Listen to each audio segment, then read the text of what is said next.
Yeah, iyi ni DFTV nkuko busanzwe mubizi, uyu ni DJ Fanny nyene. Ego ubwami bwiza bwa DFTV, studio nziza, studio ukora wiyagura, studio uhema impemu zigashika, studio wicaye ukumva ko yes I'm in the place nziza cyane. Ego ntarinze kubaruhisha niyo tugitangura ikiganiro ndikuba n'umuririmbyi Masterland ebana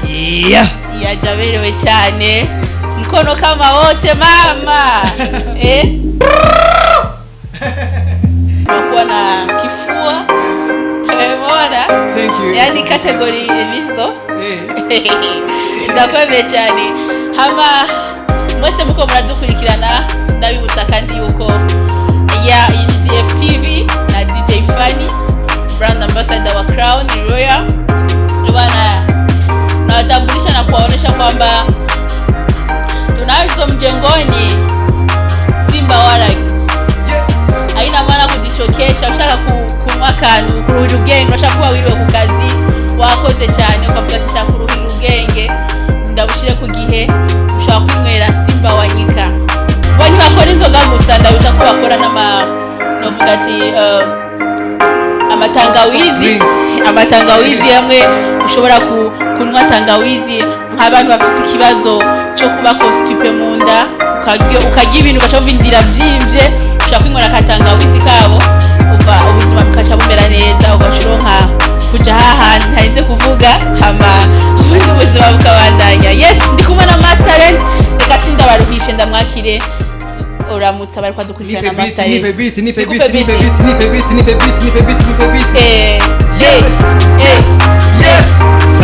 say DFTV say DFTV say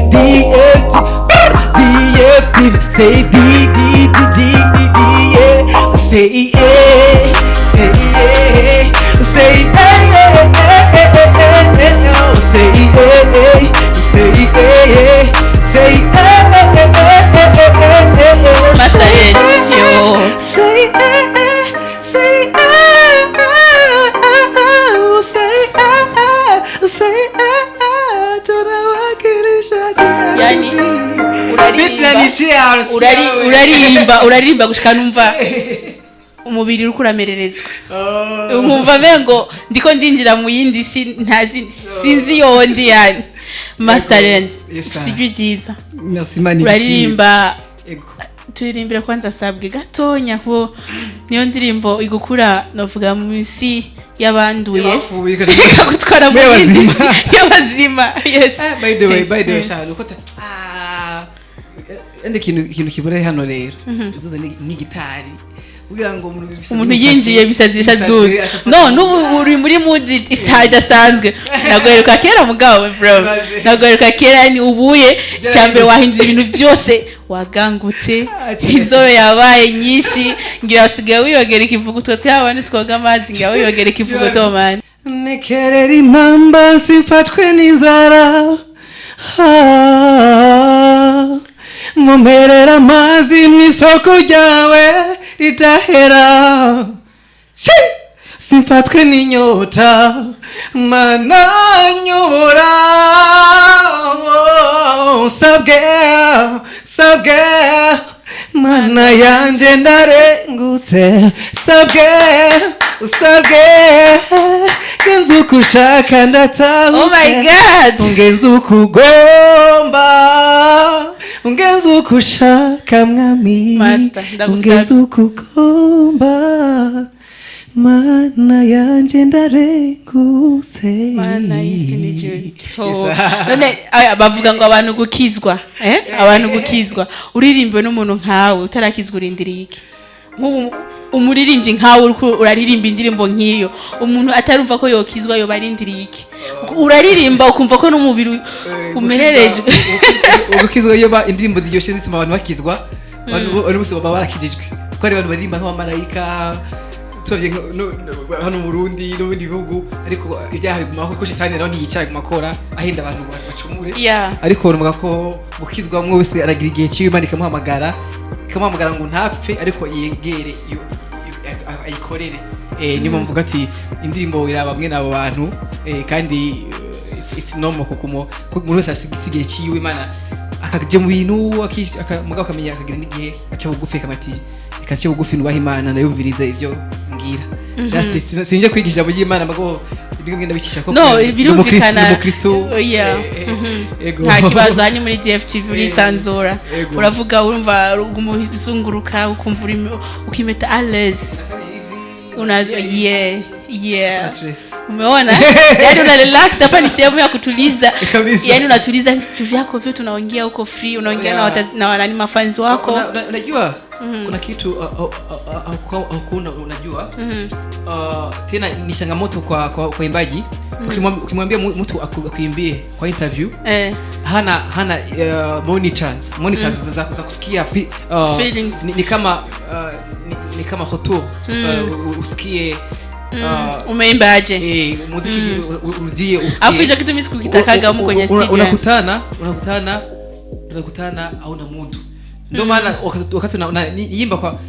zile interview za balabalani nini ukutana mtu anaimba haiko sawa ana ile mood na ile feelings sasa kwa ndio maana ni kama ushauri hata hizi TV kama ni DF wala zingine wakiwa wanatembea wanafanya ma interview kwa barabara kuna kitu ka headphone katika kidogo kanatumia wireless kanasaidia ile mtu akiwa anasema au anajisikia ndio mood inakuja na interview lakini wewe ni producer wewe sauti yako ubahatishi yani ukilipoa umelipua Imani bishimye gushafanya sinzi kituma yani wewe ijwi ryawe master biramaze gushika uri muri studio waje gukorera nk'umuri ndirimbo ukumva beat yiwe imeze neza ugashuvuga ati muri wowe mu mutima hajya wivugana ukavuga ati no iyi ndirimbo ni nziza uyu mutipe wari nawe ushaka kumuta n'umubono mu mutima ati uyu mubono ndayimuhaye ni noma kabisa iyo inapasha kuwa yangu niza kuyikorera jewe ntibiragushikira nibirashikira kuko jewe nyine meze ndaryoherwa iterambere ry'abandi ngubu ndazi ko ari abantu benshi bashavuze nuko fani iterambere yashizeko bashavuye cyane batanasinzira ariko jewe ndashansinzira ago chantora gatero cyane bati wawo Imana yahezagiye abandi bantu ndafata umwanya nimaje ntararonka n'utumanya ngasenga ngashimye Imana kubw'abandi yahezagiye nimavuje simbabazwe iyo umuntu Imana imaye ikintu ciza ko nanje ndazi ko igihe canje Imana ihori mu byanje byiza cyangwa nimba umunsi ntaronse ejo nzoronka niko umuntu ahura gusubira byamaze gushika nkumva muri ibyo ari ndimo nziza cyane ndimo yasohotse apana ki muri studio ati yo indirimbo vraiment numenga naje nayo kuyiririmba iyo ndayiro mu bwambere yiwe nkayiririmba ngabona umuntu n'umumarayika ibyo birashika ngabona bari jaruziye ko ngo namusikiria wivu wala fitina vile ku appreciate kusema hii gari vraiment ingekuwa ni yangu vraiment nami acha unakuwa na ile bidii ya kutafuta na kuwaza mbali na ku work hard ili ufikie hapana ili ubomoe vitu vya wenzako Masterland umetuambia kwamba uwezi kuongelea video yako imekosti bei gani ngo ubivuze abantu bava unukuyemera cyangwa ukwigiriki you know ico kintu ni ciza cause hari umuntu abayicaye akabona abaririmbyi gusa baso indirimbo iri kuri YouTube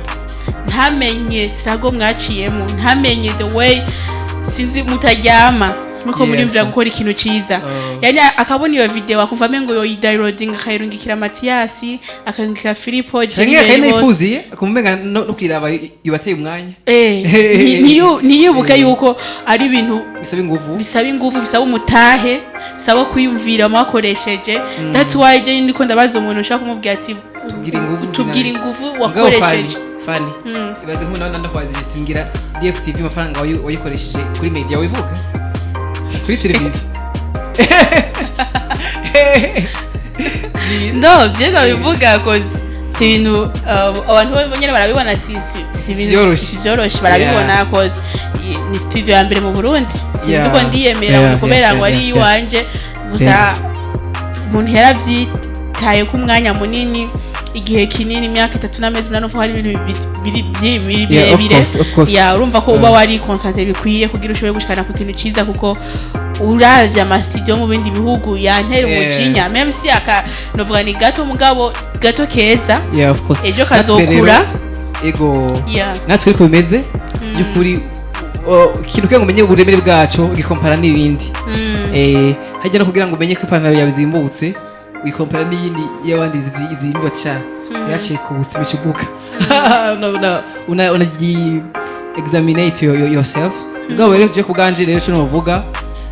video w'ikimetemete nk'izindi video zose nagenda akora imenigaramu kabisa imenigarimu sana gusumba nzobikora kuko wari mu mabato za Goma ntiyashikiriye nzobikora mugabo na yene yagenze kuko afu muri nzobikora ajya amadolari kuratera hajya yarayi wawe sasa niko nimesafiri sasa na kwa safiri na dola argent poche marundi yaingie kule ndugu yangu argent poche pesa za vile na vitu stafutane wewe usoromera heza kibazi kuko ndarabona warazibaragura nizahera umeona yeah zile video rero zibonye vile ni kintu cy'inguvu kandi musa iyo ndiko ndakoresha interview nkuko ari besha bavuga ngo ukura muvuga neza kwa muri kumwe je nakubesha ama video yawe na video bafise creativity bugesera sinzi ko biva ku ba director cyangwa idea iwawe wa ufise jikuru cyambere nshimira Imana nuko inzo bikora abantu bari recognize inzo bari award the best video of the year byanjohe byampaye n'intege kandi baza ko je keep being the best in video production kuko ndafise motivation ndafise ngukune nyumvira yene ibintu ama imagination nuvuga ko kenshi mara nyingi mindo naandika script mara nyingi mindo napanga script mimi nakuwa mara nyingi assistant director wa video yanje ariko kenshi sinkunda ko wanyindika ko nashima yuko wandika the main director ariko nko video yanje nka yose gwera kuri zakera nako niko assistant ndanda kenshi usanga ariko ndakora bijanye na casting ndakora director wa location director wa costume designing bitandukanye usanga izi niko ndabikora ni mpamvu kenshi ubona ni effort si accident sikintu kiba mwijuru gikoroka kigwe hasi ngo video nziza no turafakoze ariko n'Imana iradufasha hakabamwe n'abagenzi badushigikira kuko nishone shike ko cyo gushima DJ Fanny ni viza ko dukora ibintu mugabo ni viza ko tubika no gushima kuko hari umuzima abantu batuma dushika ku ndoto zacu kuko nimba ndabizi neza ko IDF TV nimba no musihari nako DJ Fanny wenyene ego nishimviro ciwe nishimviro ciwe nishimviro chawe n'indoto zawe ariko kugira Imana igureza girica mu bantu ndafashika no kanye ndashimira abantu bose bafashije muri casting ya nzobikora ya Ikimetemete hariho main director Nixad ndashimira wadufashije mu director yadufashije helping hariho ni John Erat ya tia mkono wake kugira ngo ibintu bigende kujya byagenze nakoresheje abakwini video 12 DJ Fanny ntandi hantu byabo abona barabashimira kandi barabarisha cyangwa ntibabarisha kabaye kabugeze muriha mbwa ku mubogosi nkawe ngira ngo binjira kuri gusa muri video kuva ko ari fiye kubona yaratambaye no mubogosi nkawe ari gihe muna gufasha nk'akarorero nka TMG yamfashije irangabaniza ibiciro ku byuma byabo bampa promotion mugabo ndabashimira kuko bageze cyo bakora nta muntu wamuhembye agakora akazi nkuko wagashaka abagoye service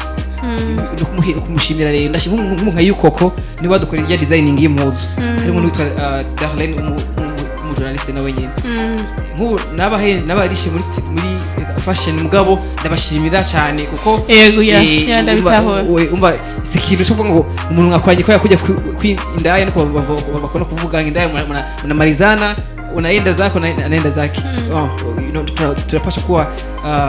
thankful kutoka thankful kama DJ Fanny umechukua muda wako kwa kunihoji kwa kunihost kwa TV yako na kushukuru ndashimira abantu bose rero bagize contribution kugira ngo video Ikimetemete ishoboke hari n'abatereye uburyo buke bwo sanga atereye amafaranga yiwe 10 5 100 byose birashika abo ndabashimira rero mbonderaho no kwibutsa abantu batuka turaba zile video sio gihamana sio accident sio tomboza ni zile nguvu ukiwa unatuchanga ukiwa unafanya donation kama ni cash kama ni Western Union kama ni M-Pesa kabisa kuna changa kidogo kama ndio 10,000 nime appreciate kazi yako na kutakia mbele pazuri ndio hiyo sasa wenye wako mu diaspora wenye wako wafanyikazi wako huku usikie kwamba ule uwezo wa franga na support ya finance tunakuwa tunahitaji pia na maombi yao na maombi na zile appreciation kuangalia ile nyimbo ku YouTube kutia ile comment yako kuishare hiyo tunashukuru sana. Master ndio tualisia hadi kumalizia kwenye hiyo video yako Ikimetemete. Mbega Master ndio afise management. Na management ifise ariko ndo umuntu yamari open minded kuri partnership ça veut dire business ije kukorana business n'abantu bose ndi open ndi jewe nyene I'm the CEO of myself akagize unkenera ko ndamufasha kwamamaza ibikorwa vyiwe akagira unkenera ko ndamufasha muri publicité muri advertisement cyangwa dukorana ndashaka kuba ndahari maze gukorana n'abashyirahamwe menshi dukorana ibintu bijanye na n'ubu ambassador n'ubu rero bandahari kugira ngo dufashanye who ambassador like me of course like you yes like me muri crown bana tugerageza kuraba interview twibuka yuko crown ifisi ibintu byiza cyane byo kunywa ushobora kuvuga ati bana je nganje mu tutwose nakayo onhoza kombera nakanwe nk'umuntu y'umugabo kombera nk'umuntu w'umugabo no gutoza umurondo ariho iyo bitanga haboye igufasha yani no sio hariyo iri ngaho umurondo igushoboza gushika yani ego iri ngaho jewe sinkoresha kabanga naturel no urashaka kabanga mu kugahura n'umuntu n'umukobwa ngira ngo byarenze akaba akeneye yene bana mushikane mu rumonge urumva yo nishaka kuvuga Bujumbura ngo mushikane mu rumonge uko nyene urugendo tushigitazurira ni bon mugabo je zo kumviriza kugira ngo naragushigikire muri business urimwo yo kuba ambassador babone ko ufise n'ahandi hantu ushikana ibikorwa byawe kandi ufise n'abagushikiye of course Masterland tutatevye cyane Masterland ya Master Music ni gwawe yego ufise n'abaririmbyi benshi wagiye urafasha muri Master Music ntihenze yego n'abakobwa yego haravuze yuko Thailand atakiri muri Master Music nibyo ngo wamwirukanye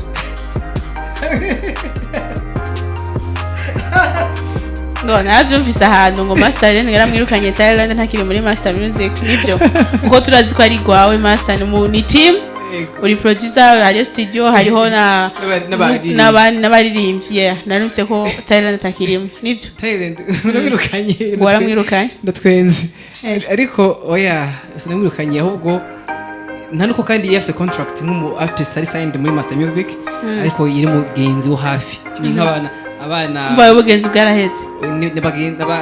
n'abana ba Master Music bari hafi yabo ahubwo ubugenzi nabo nyine timu yabo bari mu yitwa The Writers yabaye nk'isambuka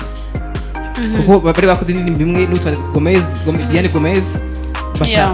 atarahindura career uyo Diane Thailand rero cyo mumenga abaye nk'ucika intege ariko se ngo ubugenzi bwaraheze ngo nta kibazo bimajewe mfise kuko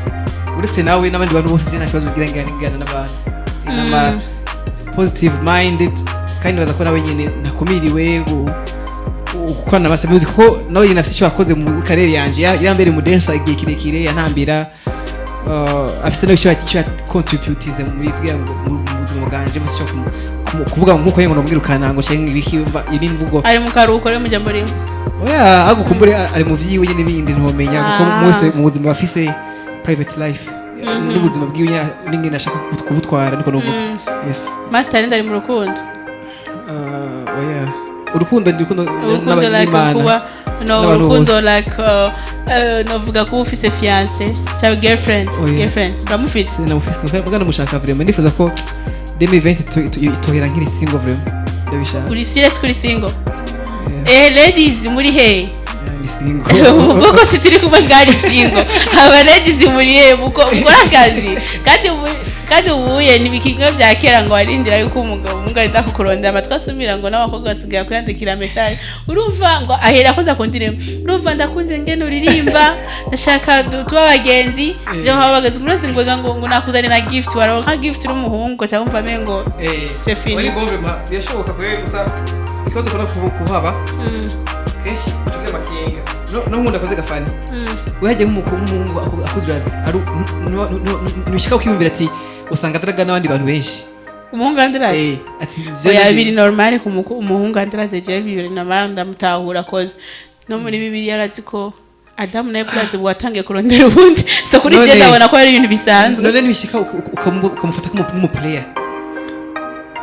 bivana n'inzira yajemo bivana n'amajambo yajya akoresha mu kuza kundondera dushaka kubona umuntu ari seriye reka tujane mu buseriye nyene hari undi azakumenga ariko arakuyayatako hariho akubwira ngo uje kumuraba ukamenga ni mu bitaro wiwe ukamenga ariye bagwayi ngumva ngo avuza kundabuyira umwani wawe ukamenga ni mu bitaro n'amaresitora hari yo guhuriramo ego baduhinye muri 2020 baduhinyuye twarahinduye strategy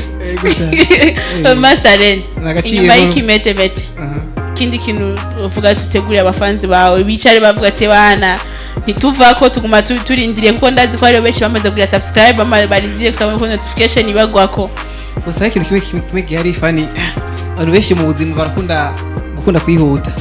none ibaze nk'ubu uri kurajya nk'ifunguro za saa sita bakore mu keke mwiza n'ubugari bwa fresh akura ko rimwe gusanga kuvuga ngo mbega ngo mwijiro ngo tugiki ndio unaanza kwanza maliza hivyo kwanza alafu usubiri nogewe ushibe bize guhoka baadaye sawa urize vingine ngani baza ko ikibazo cyawe nishiza ndahari Masterland ndafite ibikorwa byinshi no kuri Imana ngiye impande ko byose ni Imana hamwe n'ibikorwa Imana n'ibikorwa Imana imbere ibikorwa inyuma ndafite ibikorwa ndiko nasaba Imana rero incira inzira yorosha inzira doguma ngira ndabahereza kuko ari n'amashuti mwe turakora mwamwe tubika kugira ngo twitegure ntihagira agacerere gasaba kuhaba nitifuza agacerere twifuza kuguma turi non stop niyo system nzanye Nshasha mu mwaka wa 2020 ego Masterland inyuma yo gukosora album yawe waricaye umwanya munini atakindi kintu usuye kandi kudushira habona twebwe abakunzi bawe hoba habaye iki nacabaye gusa ibaze nk'ubu ndagwaye indirimbo zitandatu zishasha nkashana guhindi inyuma y'ukwezi kumwe umva no banigiriye nabi mvura duha umwanya duheme ndabaho umwanya mu kumviriza ivyo nabahaye kuko zari indirimbo nyinshi kandi byari bigoye kandi ikindi cyangoye nari fise abantu tuko turakorana partnership ibyagira yako nkora kuri speed yanje nagenda kuri speed bari twapangiye ku schedule ici twapanze paka kikagera ku mwanya wacu nisho kintu cyambaye ku 2019 kandi baza ko nari ndahari narabonetse mu bitaramo bitandukanye n'ubu bitaramo biruka kuba ujumbura nari bondesemwo baza ko hari n'umwanya wo kwa muziki ga DJ Fani cyo kimwe n'ibiganiro byo mukora wosha kuri biganiro imisi yose udasiba ubwo muziki natwe tukiri umwanya kwinspira ukumva ko urasaba inspiration mashasha uko kugira turonke ibyo rutanga ifako tukora umwanya wo kubyakira natwe umwanya wo kubironka muri twebwe imbere ko tubitanga ko ibaze nk'uko umutanga amafaranga utakora aragire gahera kugira ngo so gutanga yandi uzagusaba gukora ukayaronka yandi ivyumva imba y'umwanya wo kugira cyo bintu bita receiving kugira ngo azabone ko umwanya wo gutanga rero yego sinzi kutahuye neza nabitahuye yego n'ubundi nivyo vyiza Masterland nta muntu murahura kuvuga ati nshaka uzohindure style one day turirimbira hip hop kubera indirimbo zose ni indirimbo ziri romantic indirimbo irimbira hasi za ndirimbo ziruhura nta munsi urumva umuntu akubwira ati turashaka unyure muri rap hapo usanzwe ni nko mbwira ngo utashaka ngo turirimbire ngo naci canke ngo ibiya by'abashinwa ariho bimwe murongo ngenderwako ntibuze ko rap no igira kuri kuryohera muga mu murongo wanje kwa kundi no buserinye editorial ugendera ko mu kwandika amakuru yawe no mu gutangaza ushaka ati jewe amakuru yanje nta sport irimwo shaka na politiki irimwo umva ivyo umva nacu niko dukora nanje mu video ndirimba ni afro pop na zouk hamwe R&B niyo midiho ndirimba mugabo ndashaka kugira challenge kandi surprise bazoyironka ya hip hop imude wa hip hop ndashaka kurimba muri trap cyangwa iki mugabo bazoronka surprise nari bemereye umwaka uheze mugabo muhango nturapfa harashari igihe cyo kuyikora no kuzihereza abafans nyene kandi ka challenge nyene ko gucanga injya para kuba no gufungura umusheri pirao gusa ugali wa mihogo na tupenda wa mihindi ego Masterland ukiwa nyumbani kitu gani ambacho kinakumake busy cyane mu mwaka nihaye gahunda yo gusoma ibitabo bitari munsi ya 50. Wow. Uzora amaze kubitodekesha cyane. Yego ndafise ibitabo nk'ubu namaze kwandika nasoma ibitabo ndageze ku bitabo 10 gwera mu kwa mbere. Wow. Umva ndiko ndabandanye ko nasanze ibitabo bitabo nyabaki usoma kubera ibitabo bihari bya economy. Cyane ndakuri gisata cya economy. Na cyane igisata cya entrepreneurship. Wakoze nkawe kwihangira imirimo ugukreate akazi how to be a boss, that's my topic. I want to be a boss. Yes. Tuisoma mu bantu babaye aba boss ndasoma bitabo by'isoma na Bill Gates byagenze gute ibitabo byanditswe na Obama Michelle ibitabo bitandukanye mu masoma nk'uno bagena amatitre mugabo nganzuza nda sharing kuma feed yanje abantu bankurikirana kuri Instagram kuri feed zanje bazabona some inspirations n'ama shares nzozo ndabagisangiza umva rero abamedi ndafite umwanya medi ndafungura kenshi PM nshinja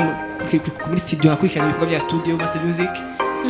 nivyo hakuru nivyo bingira busy ariko nagabanije mufije ntibirahiruye nagabanije umwanya nkoresha telefone nongeza umwanya gusoma igitabo eko atunje ya umwanya gukoresha telefone ko nubeshe ko deja ngahandi kuri Instagram yawe ifoto ya nyuma yani wa postinze kuva usohoye iyo ndirimbo Ikimetemete ama challenge menshi nk'abandi baririmbyi tubona turabona ama challenge make y'abana bakobwa bisa nkaho komengo baba hanze abarundi abaturi ngaha twiwacu tuja ku mastati tukamara 24 cha tugenda oya arizo ntara posting bakiko barampa kwindimo deja Nshasha imaze indwi imwe isose bashira umwanya kuko challenge kenshi imbere ko umuntu yigira indimo arayimenya kuvuga ngo ndimbe ibintu atahura cyangwa akarafata umwanya kuyikunda no kwisavuha nazo ko nawe ndarindiye ko yawe kajewe ni lazima ntubizi none ko ngerageza gutuma watevye rero niyo mpamvu n'abandi batevye mugabo nibaza na postinga kuko postinga ari ngombwa ariko ndifuza ko Imana yafasha nzokongereza staff yanje nko mu mwaka umwe canke ibiri social media zikazifisa abantu bazikoresha ivyo byazo gusa kuko gupostinga bisaba ababikora je nanje nkabafise ibindi binkora kuko iyo muririmbyi ari busy no kwandika indirimbo guproduce indirimbo yiwe kuyikora shooting kondera amafaranga yo kuzokora clip kondera director kondera abakobwa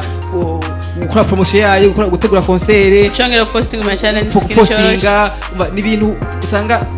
bimwe bitibagirwa murazatera imbere kuko dukora byose cyarimwe usanga tubikoze nabi niba ndifuza ko azogira igihe umuntu akaba afise ukuntu akazi kagapanga neza gusuma uko gapanze umunsi ego mu kusozera ikiganiro cyacu twamaze kubaza kuvyerekeye mushikawe ufite mushikawe azi kuririmba cyane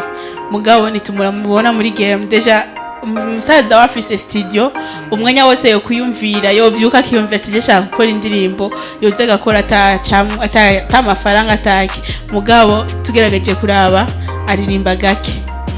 byo biva kuri we kuko nabonye mama wawe arakunda umuziki so ngira ni umusaza wamubanira oya nawe nyenda rafise kuko naho iyo banditse mubanira yorese ko ribanje agakorera n'ahandi kuko studio ntago ari iwanje gusa n'abandi bamukorera ariko nuko tubiganira tukabihuriza ko nk'ubu cyambere cyatumye ateba gusora indirimbo yiwe ya mbere cyariko yarafatiye n'ishuri rya secondaire nta muntu akuvuga ko abusa n'amagizita ubusa n'amateste koza kubusa na za stress ma clip zo kubusa ngo kanaka ngo yantuse ngo umujurnaliste ngo yambwiye ngo ngamenye finya buto zo kubusa ngo kanaka nawe ngo indirimbo yanje ngo umva ngo yabayitibije muri studio kwimonta umva deja n'umwanya nawe yikuronka ifoko utakwanze ikintu kimwe muziki urafuha ntuvangirwa ntucangirwa so kurwo rero twarakoze rero nawe gahunda yarahejeje ishure uyatangwe kaminuza nyuma ngo yako yasohoye kuva yiwe ya mbere yitwa Lay Down ya IZINDI kuri YouTube ya Master Music asini zinde zozasohora rero ubukurikira kuko we career yiwe ni covers ego amugabo nibaza ko yasigiye ubu wagiye muri kaminuza bizokoroha afite n'indimbo ziri muri studio twamufatiye amasanamu zizosohoka vuba nibaza atakigoranye ego twari kumwe na Masterland nkuko mwabikurikiranye ni muri DFTV no mumenyesha makuru wanyu DJ Fanny nkabanda bakenguruke mwese mwafashe umwanya kudukurikirana ndetse mudahengeshe kubana mudukurikirana mudutera intege ama commentaire yanyu ndafata umwanya nkayasoma nimba ari ikintu mubona kitagenze neza mushaka kushanika ndiho kugira nsome ibyo mukunda mukeneye ndabashikirize kuko narabasezeraniye kuzobaguma hafi bakunzi banje bakunzi bino TV yes nongeye ansezera ndabibutsa nti mwinywere ibinyobwa bikorwa muri Crown Royal aho buzosanga Simba wanyika kubafite amahera make mushobora kukanwa uvuye ku kazi wiriwe ku mucoko ukakugira ushoye kumva ko mutwe hatekanye ushize ubwenge ku gihe hariho n'iyindi novuga ati Simba waragi urumva ukanwa nako nyene umva winywa kushaka reka koze muri cafe nakandi gakoze ukinwera gusa ako umva ko mu mutwe kaza kugushika neza kubatangwa inzoga hariho n'amajuice ego hari amajuice akozwe muri marakucha harimo bafise amajuice akoze mu nanasi meza cyane n'abanywa tangawizi kudakugumbirwa mu nda shaka kunywera katangawizi kumva ko ibintu bigenze neza cyane yego ndabashimiye cyane abaririmbyi dutumira n'abaririmbyi bakeneye ko mubatera intege mubafata mu mugongo murabona nka Masterland ni umuririmbyi novuga ati afise na studio afise ugwaruka gushafasha urumva uburyo ko bukeneye gusumba kuko uburyo gwaruka gose ruzago rukeneye ko rufasha n'abakeneye ko bashira mu buryo akora ata management afise umva ukeneye kumurondera ushaka kumurondera kuri Instagram ya Masterland hamukamwandikira kungene muhana contact tangire gukorana ni byiza nkamwe bw'abarundi muri hanze y'igihugu gufata mu mugongo gwaruka gwanyu go mu Burundi kuko mugerageje kuraba hamwe umva mwe ni muri mu Burundi nito twasigiye turuba ku Burundi bishitse rero mu dufate mu mugongo urumva ko ibintu byasha biyangara igihugu cyashaka kimeze gute kitagira ugwaruka gukora ibintu byo guteza imbere igihugu kuko ndazi habaye humiliation ngaha mu gihugu namwege muri hiyo birabashikira murumva ati mu Burundi wapi nta muririmbyi ariyo nta muririmbyi abegwa ariyo nta muririmbyi akora video imeze nk'ina ariyo mu Burundi nta studio nzizi mugurabona ko atatu tudakora kugira tubandage twusana sana igihugu cacu tubane tushubaka neza kubujanye na entertainment ego reka ndeke kubishisha amajambo gusa nko ndavuga ati ndabashimiye cyane mwe bivuye ku mutima cyane gose ego haba Murazi ko muri no minsi turi mu bibazo vya coronavirus kiza gihanze isi yose mbwa turashimiye ko na mu Burundi kitarigera gishika ico dukeneye gusa nuko mubandanya tubana yaduhimiriza yatwibutsanya gukaraba kenshi gashoboka hama ukagerageza guhana distance na mugenza wawe nk'imetero imwe kugira ntimuheme impemu ngo muhave mwandurana kuko ntabazi mugenzi ko yanduye cyangwa atayafise hama twadushima Imana kwanza ruvuga ati mu gushima Imana kubona mu Burundi ico kintu kitaradushikira akazi kacu turagakora nkuko ukuri kwamye mbwa tukageza gukaraba ko ndazi ko ari benshi bidoga ngo kuvana karabiye nabo ngo ntariko ndarya uje guva ibintu babingeza ahantu no ni kwikingira hama nkuko babidusavye bavuga ati government yacu kugerageza kwirinda kuja ahantu hari abantu benshi kuko tutazi abo bantu baciye bagize byagenze gute nabe twandura kugira tubaranye mu buzima bwacu ndabashimiye cyane murakoze